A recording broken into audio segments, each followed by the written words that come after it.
Hey, what's going on, everybody? Welcome to day 6 of the 31 Days of Horror. DBougie86 here again. That's right, guys. I'm back. The film I got for you guys today is a film from 1971, and it's one that's been in the collection for a while. And that's the good thing about these 31 Days of Horror. I get to check out films that's been in my collection that I haven't sat down and watch. Check it out. And this one's interesting. It's an Italian production, and it goes with the title of Lady Frankenstein. Now, this is actually released in the States under the same title. I'll get more into the differences in that release in a minute, but pretty much this is an Italian production, and it's directed by Mel Wells, who directed a few films. He directed Island of Doomed, but I most notably know him as an actor, and ironically enough, he starred in the original Little Shop of Horrors. He was the shop owner, Mr. Munchkin, Seymour's boss in that film, and that makes sense when the way that this film was released in the States too, and I'll get more into that after I talk about the film a little bit. But the film stars, of course, Joseph Cotten, who starred in numerous movies. He was in Alfred Hitchcock's Saboteur, and I think it was Saboteur or Sabotage. It's one of either of those two he's in. Baron Blood, of course, which makes sense to the same time period as this film. Numerous movies that I can't think of off the top of my head. And also, interestingly enough, it stars Rosalda Nari, who plays the typical character of Lady Frankenstein, who plays Joseph Cotten's daughter in the film. And pretty much, I know her from giallos like Amok and Slaughter Hotel, and beautiful, beautiful, gorgeous woman, Rosalda Nari. But we also have Peter Mueller and Mickey Haggerty, of course, is also in this film. Now, the main setup of Lady Frankenstein is we're introduced to Joseph Cotten as Baron Frankenstein, and he's about to create his creation. We see him dealing with grave robbers that are giving him the parts to make his body, of course. And his daughter ends up coming home, and she just actually graduated and is now a surgeon. And she has decided that she wants to be part of the Frankenstein legacy and help with her father's work.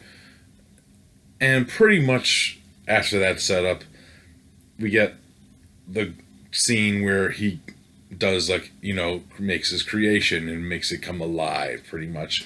And it comes alive, and it's pretty ill looking. If you haven't seen the cover of this, it's he's kind of fucking. I'll get more into the look of the monster in a minute, but pretty much the monster wakes up, starts listening to Frankenstein's commands, and then what ends up happening is Charles, who's actually Rosalda Neri's husband in the film, played by Peter Mueller, ends up leaving to get his daughter because she wants to be witness to this too.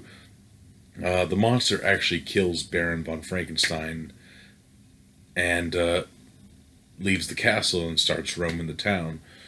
And pretty much starts roaming and starts killing people very succinctly. Starts the grave robbers that were involved in the monster's creation. So there's a connection there with the Lady Frankenstein. Rosalda Neri decides to do in the film is pretty much to continue her father's work and create a monster on her own.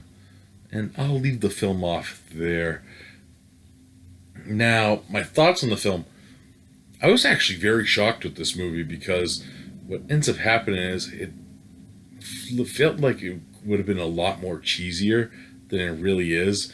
And it has a very elegant sensibility to it, where it feels kind of like a Hammer horror film.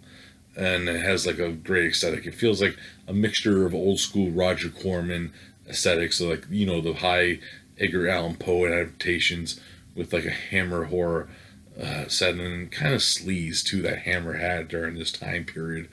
And I'll get more into that too, because actually on this release by Nucleus Films, it actually has the original full-length version on the film.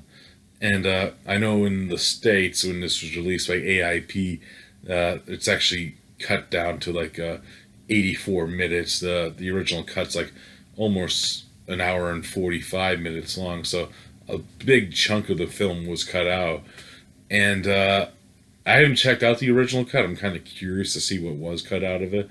But it's actually a bonus feature on this release, which is also cool. And if you haven't seen that version or cut of the film, it was also released on like a 4-pack by the Roger Corman collection from Shout Factory. Either way, it's definitely interesting to check out the folding uncut version of the film. The performances are what they are. I think that a lot of them were dubbed because it was an Italian production.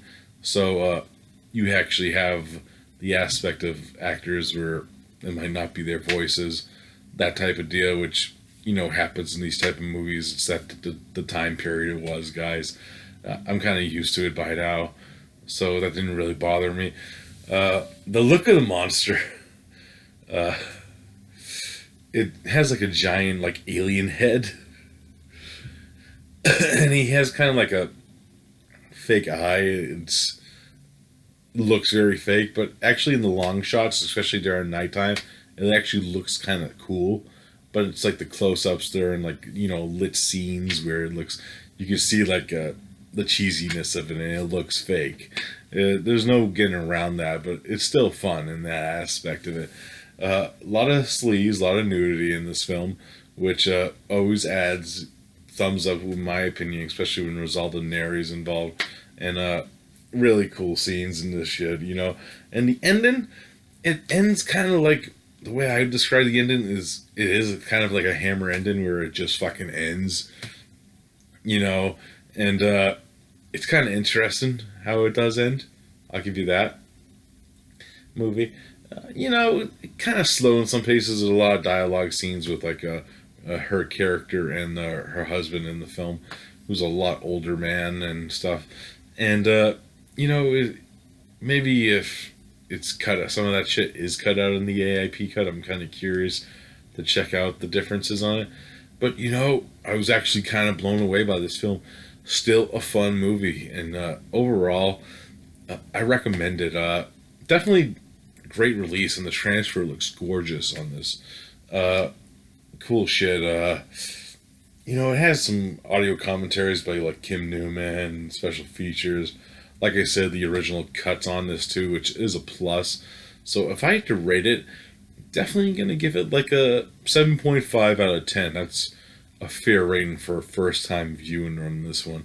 But I dug the fuck out of it. Really cool shit.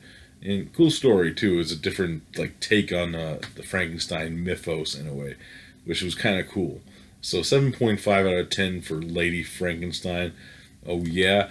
Alright guys, that's it for day 6. I'll be back tomorrow with day 7. Not sure I'm going to review, but it'll be a cool one, so I'll see you then. Peace out.